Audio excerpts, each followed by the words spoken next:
చరిత్రలో అన్ని కులాలని వారి ఆలోచన పరిగణలో తీసుకొని మరి ఒకే వర్గానికి కాకుండా ముఖ్యమంత్రి గారు చాలా సుదీర్ఘంగా అన్ని రకాలుగా ఆలోచించి ఈరోజు అందరినీ సముచితమైనటువంటి న్యాయం జరగాలని అందరికీ న్యాయం జరిగే విధంగా ముఖ్యమంత్రి గారు తర్జన పడి ఎన్నో రకాలుగా అన్ని అంశాలని పరిగణలో తీసుకొని మొన్న జరిగినటువంటి క్యాబినెట్ ఎక్స్పెన్షన్ అనుకుంటాను కాంగ్రెస్ చరిత్రలో మొట్టమొదటిసారిగా న్యాయం జరిగింది. అది ముఖ్యమంత్రి రేవంత్ రెడ్డి గారి నాయకత్వంలో అని చెప్పి మేము గర్వపడతా ఉన్నాం. ఇందులో బీసీలకు, ఎస్సీలకు, మాదిగలకు, ఇతర కులాల వారికి అందరికి కూడా ప్రెస్లో మాట్లాడుతాం.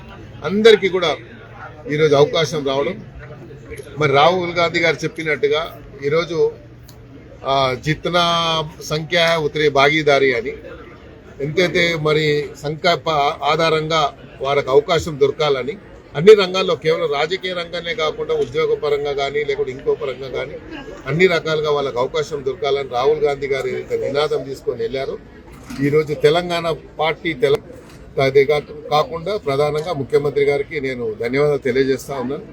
మరి మీరు అన్ని రకాలుగా ఆలోచించి మీరు క్యాబినెట్ ఇస్తారని జరిగిందో దానికి నేను ధన్యవాదాలు చెప్పుకుంటూ రాహుల్ గాంధీ గారికి, మల్లికార్జున ఖార్గే గారికి, కేసీ వేణుగోపాల్ గారికి, అదేవిధంగా ఇక్కడ ఉన్నటువంటి మీనాక్షి నటరాజన్ గారికి, పిసిసి అధ్యక్షులు గౌరవనీయులు మహేష్ గౌడ్ గారికి అందరికీ కూడా ధన్యవాదాలు తెలియజేస్తూ నూతనంగా క్యాబినెట్లో భర్తీ అయినటువంటి వారందరికీ కూడా శుభాకాంక్షలు. ముఖ్యమంత్రి గారి ఆలోచన విధానానికి అనుగుణంగా వారు మరి ప్రభుత్వాన్ని పూర్తిగా ముందుకు నడిపించడానికి శక్తి వంచన లేకుండా కృషి చేయాలని కూడా నేను ఆశిస్తున్నాను. మరి అందరికీ శుభాకాంక్షలు.